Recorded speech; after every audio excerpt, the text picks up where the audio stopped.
देशात आणि महाराष्ट्रामध्ये काँग्रेसची तब्येत बिघडली आहे। काँग्रेसच्या चुकीच्या राजकीय भूमिकांमुळे पक्षाची अवस्था बिकट झालेली आहे। शिंदेंचे शिवसेनेचे नेते बच्चू कडू यांनी काँग्रेसवर टीका केली, तर स्वतःचा पक्ष दुसऱ्या पक्षामध्ये नेऊन कडूंनी आमदारकी मिळवली असं प्रत्युत्तर बळवंत वानखडे यांनी दिले।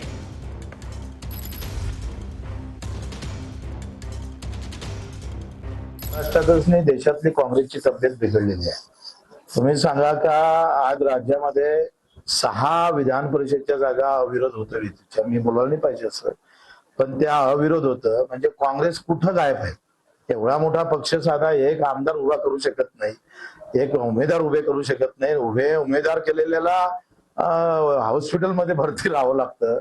लोक आता असं म्हणतात का काँग्रेसपेक्षा आता भाजप आणि शिवसेना बरी? काँग्रेसच्या भूमिकेमुळे ही अवस्था येणार आहे। मुख्यमंत्र्यांचे स्वप्न ते सुद्धा पाहत होते, परंतु ते स्वप्न पाहत असताना स्वतःही ते निवडून येऊ शकले नाही।